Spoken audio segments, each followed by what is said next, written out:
우리 함께 따라서 하겠습니다. 이해 안 되는 은혜. 이해 안 되는 은혜. 다시 한번요. 이해 안 되는 은혜. 이해 안 되는 은혜. 여러분들 평생에 살면서 몇 번이나 주의 기적을 체험했습니까?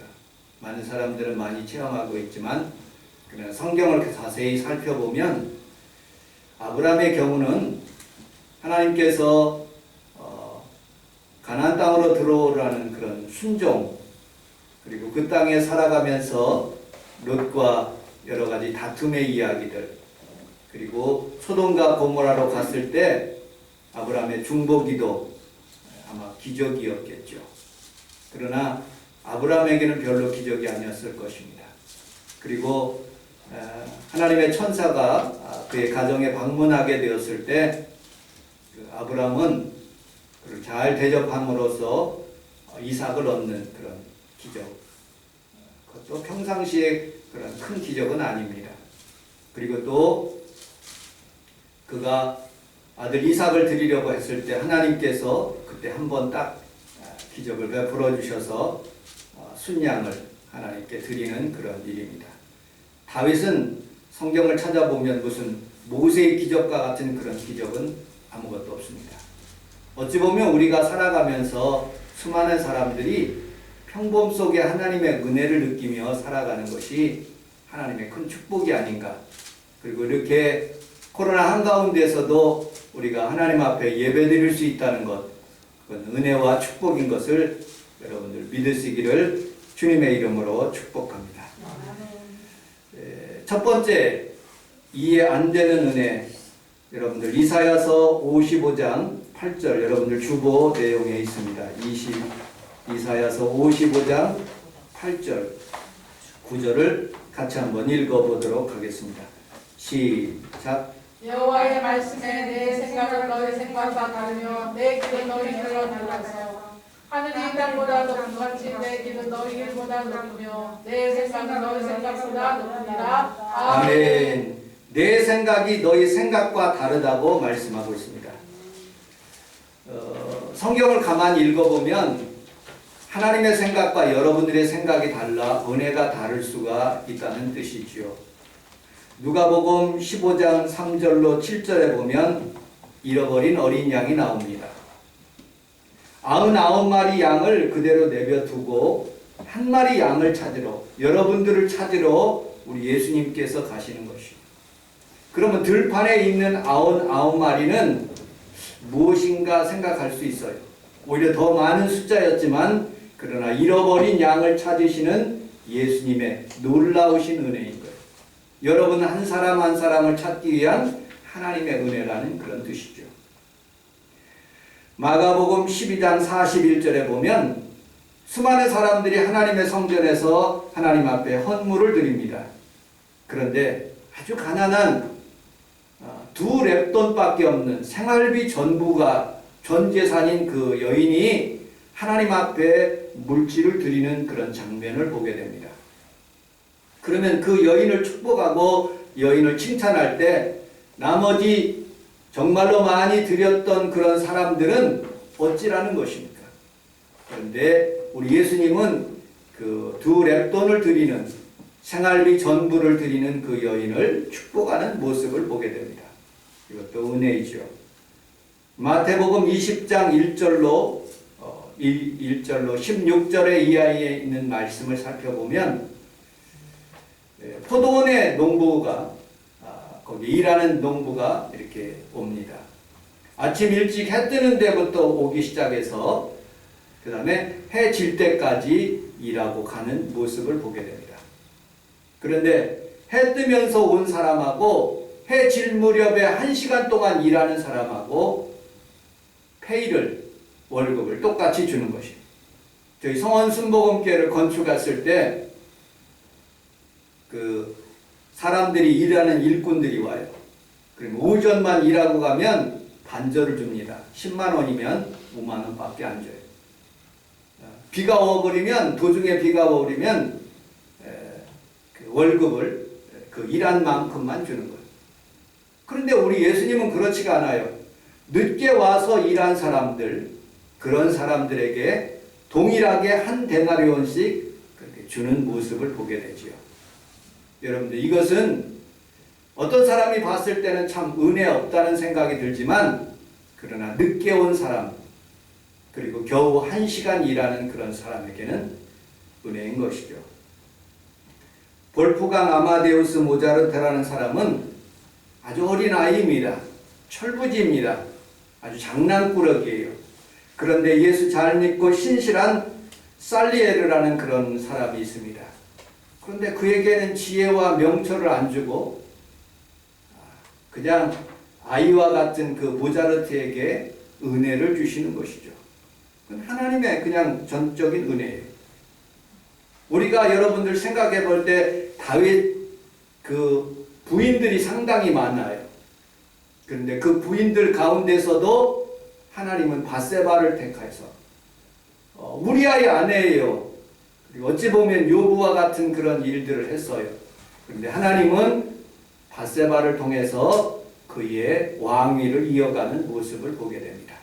이것도 은혜인 거예요. 마태복음 20장 13절에 주인이 그 중에 한 사람에게 대답하여 이르되 친구여 내가 네게 잘못한 것이 없노라. 내가 나와 한 대대안을 약속하지 아니하였느냐. 내 것이나 가지고 가라. 나중 온 사람에게 너와 같이 주는 것은 내 뜻이니라. 내 것을 가지고 내 뜻대로 하는 것이 아니냐. 내가 선함으로 내가 악하게 보느냐라고 우리 주님께서 말씀하시는 모습을 보게 됩니다. 여러분들, 볼프강 아마데우스에게 주시는 그런 하나님의 은혜, 그 다음에 농부로서 일하러 온 그 사람 한 사람에게 늦게 왔지만 하나님의 주시는 은혜, 내 것 가지고 내 마음대로 한다는 거예요. 하나님께서 우리 성원순복음교회 이곳에 함께 예배드리는 모든 성도들에게 이런 은혜와 축복이 받을 수 없는 상황이지만, 우리 평강이가 그전에는 아르바이트 했을 때 회사에서 참 뭐라고 많이 들었어요. 또 머리를 폼으로 달고 다니냐 하고 찐빠를 굉장히 많이 맞아서 스트레스를 받았어요. 그런데 이번에 아르바이트 하는 장소 회사에 가니까 대접을 너무 잘해주는 거예요. 너무너무 감사하더라고요. 지난 금요철야 때 엊그저께 그 회사 대표 두 분이 왔어요. 함께 예배드리면서 많은 은혜를 나눴어요. 여러분들, 이것은 생각지도 못하는 평강이에게 주시는 은혜예요. 하나님께서 우리 성원순복음교회 저에게 은혜 주셔가지고 어느 순간에 하나님의 교회가 부흥될 수도 있는 것이죠. 여러분들의 삶 속에서도 하나님의 은혜는 어떤 사람에게는 주기도 하지만 어떤 사람에게는 안 주기도 하지만, 그러나 은혜 달라고 간구하는 자들에게 오늘도 풍성한 은혜를, 치료의 은혜를, 놀라운 하나님의 축복의 은혜가 여러분들 삶 가운데 임하시기를 주님의 이름으로 축복합니다. 자, 오늘 본문에 있는 말씀 한번 읽어보도록 하겠습니다. 로마서 5장 20절, 21절 같이 한번 읽어보도록 하겠습니다. 시작. 율법이 이루어진 것은 범죄를 가하지 아니하리라. 그러나 제가 정한 것에 내는 더 넘쳤나니 이는 제가 사랑하면서 막는 것 같이 은혜도 또한 의로 말미암아 막는하여 우리 주 예수 그리스도로 말미암아 영생에 이르게 하려 합니다. 아멘. 죄가 더한 곳에 은혜가 넘친대요. 그러면 죄를 더 많이 져야 됩니까? 그런 뜻은 아니죠. 사도 바울은 이렇게 고백하고 나는 죄인 중에 괴수라는 거예요.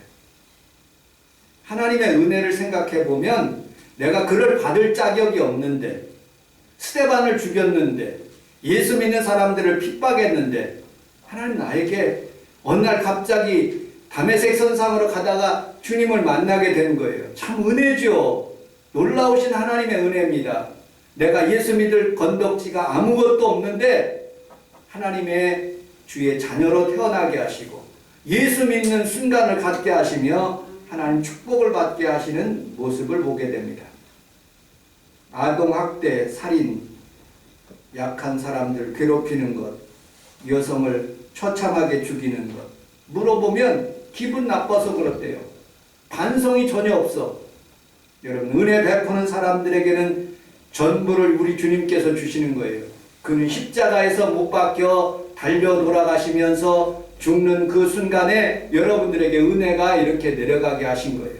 그걸 받는 사람에게는 단순한 거지만 우리 예수님께서는 처절한 고통 가운데 죽으시는 모습을 보게 됩니다. 저는 영화 마지막 황제라는 영화를 보지 못했어요. 근데 설교 내용에서 이렇게 찾아보니까 어떤 목사님이 그런 예화를 거기다 써놨더라고요. 이 마지막 황제, 이 어린 꼬마가 황제가 된 거예요. 중국의 황제가 된 거예요. 근데 동생이 와서 형에게, 황제된 형에게 이렇게 묻는 거예요. 형이 잘못하면 어떻게 돼?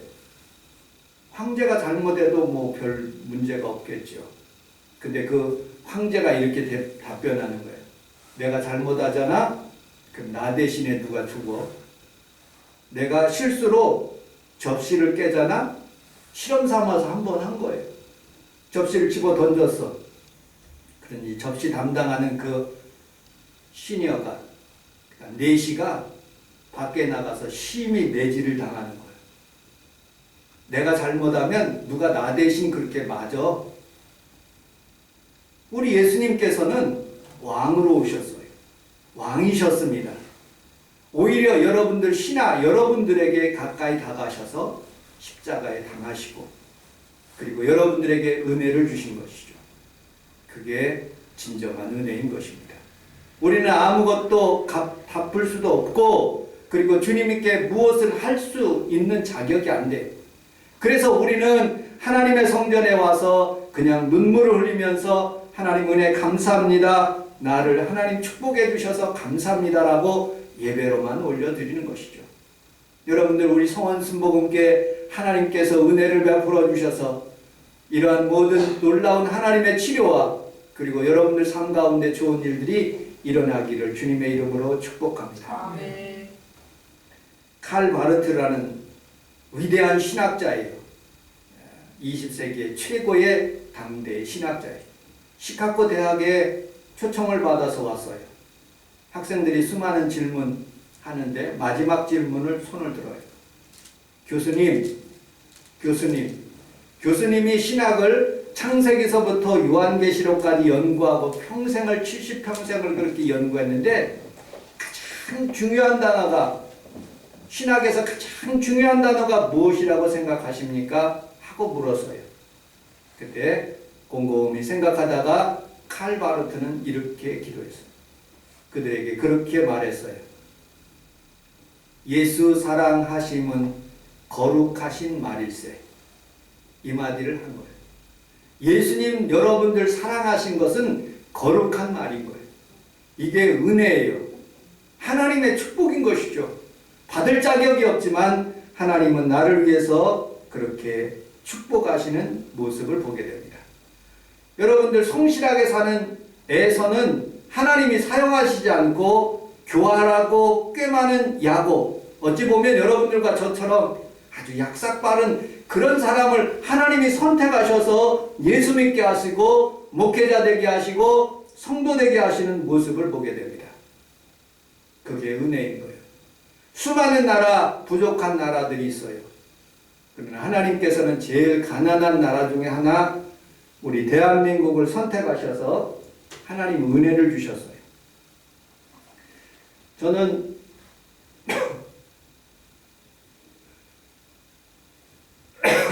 설교를 준비하다가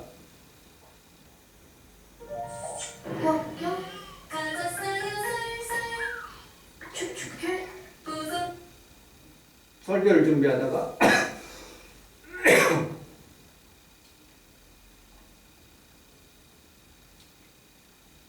송축회 내용은 대한민국 사람들은 가만히 봤어요. 그런데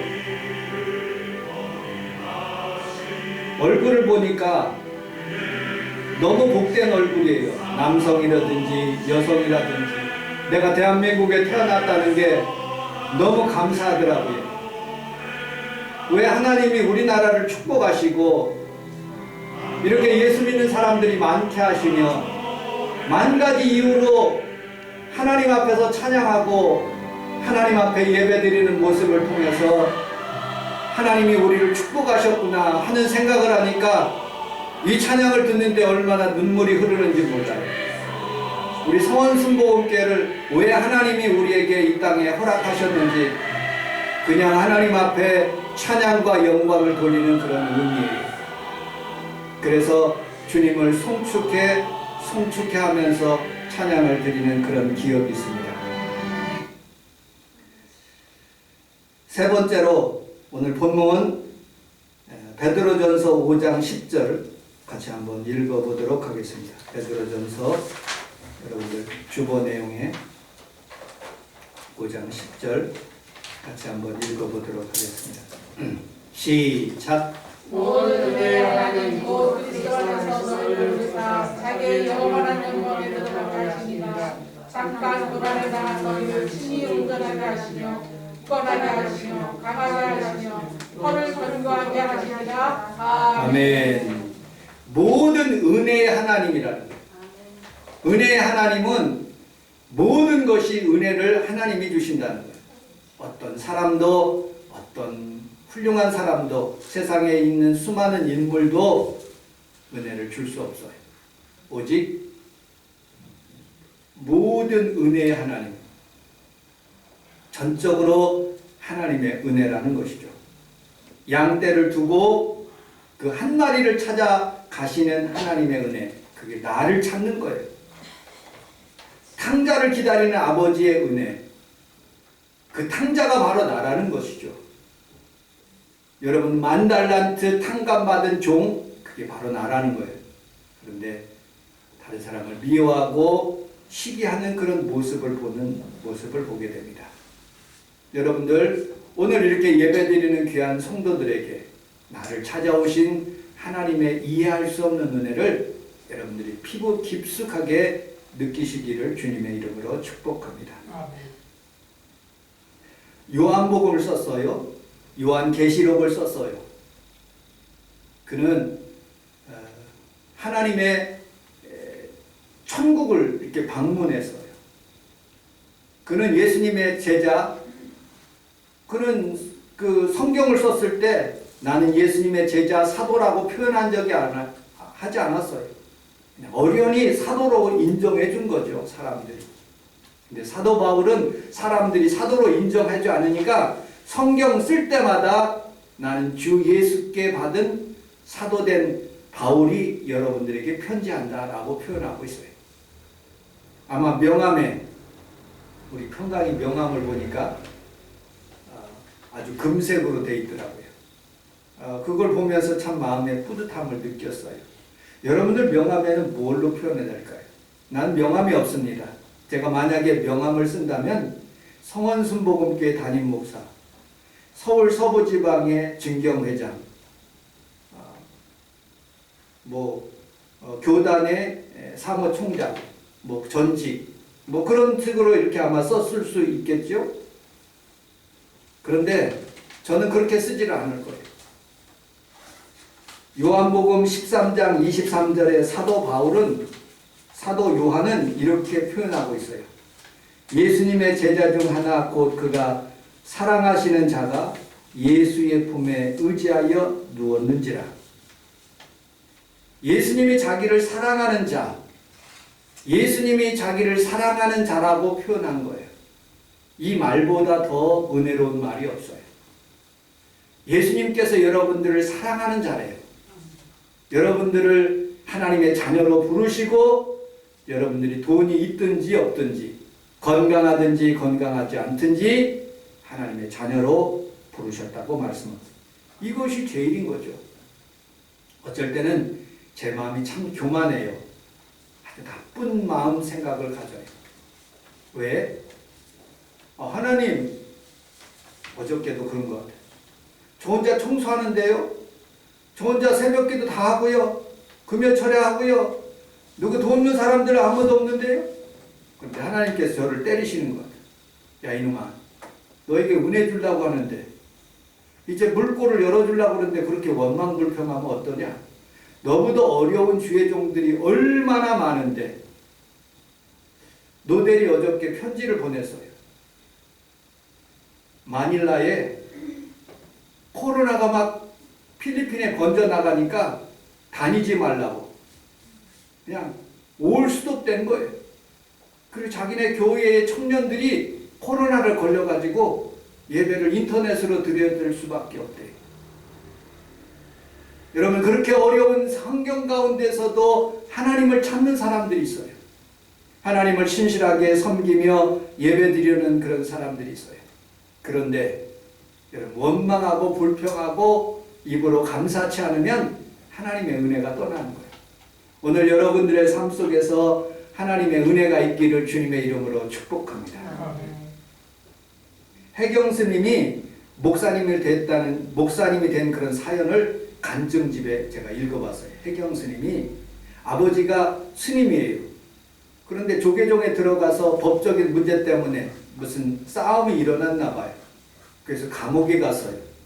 이 해경 스님이 그 교도관에게 불경을 달라고 그랬는데 불경책은 없고 성경책이 있으니까 성경책이나 읽어보라고 성경을 줬어요.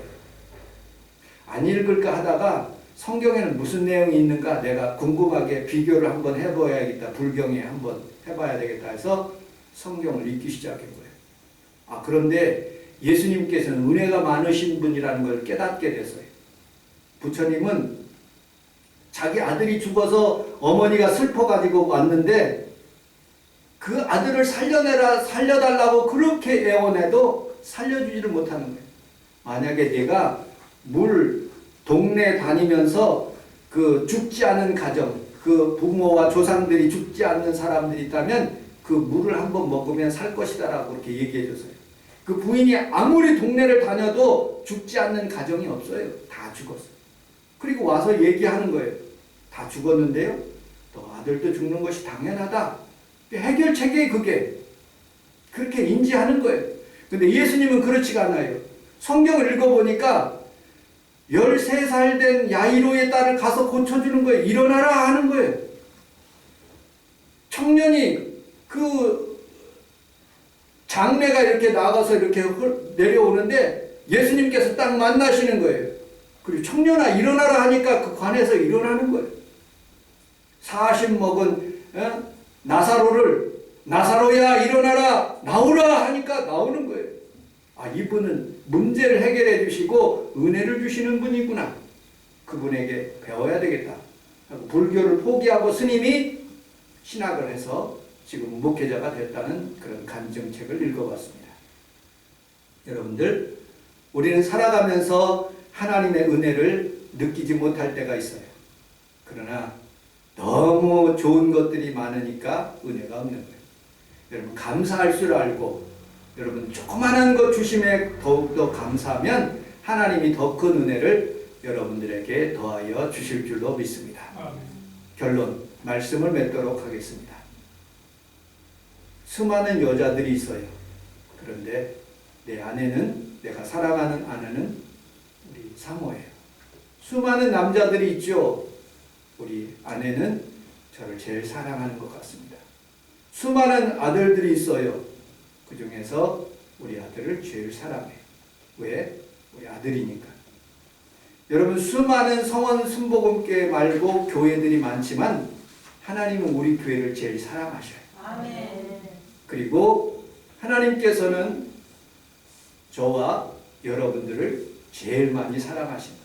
저도 여러분들을 위해서 한 번도 빼놓지 않고 날마다 중보기도 하고 있어요. 수백만의 수천만의 성도들이 있지만 그러나 제일 좋으신 분들은 여러분들이에요. 여러분, 많은 사람들이 종교를 찾아서 누구를 찾지만 그러나 예수님이 제일 좋아요. 우리 남편보다도 아내보다도 우리 자식보다도 예수님을 가장 사랑하면 여러분들에게 더 큰 은혜와 하나님의 축복이 여러분 삶 가운데 넘쳐나게 해 주실 줄로 믿습니다. 기도하겠습니다. 하나님 아버지 고맙습니다. 이해할 수 없는 은혜입니다. 한 마리 양을 찾아서 그리고 하나님 아버지여 탕감받은 그런 종이 하나님 앞에 하나님 아버지 온 것처럼 우리 주님께서는 우리 성원 순복음께 찾아오셔서 은혜 주시고 치료하여 주시고 하나님 복을 내려 주시기 위해서 이곳에 오신 줄로 믿습니다. 우리가 하나님 앞에 기도하고 간구하면 하나님 아버지여 다시 이 성원 순복음께 은혜 주시고 부응하게 하여 주시면 기적이 나타나게 될 줄로 믿습니다. 예수님 이름으로 기도합니다. 아멘.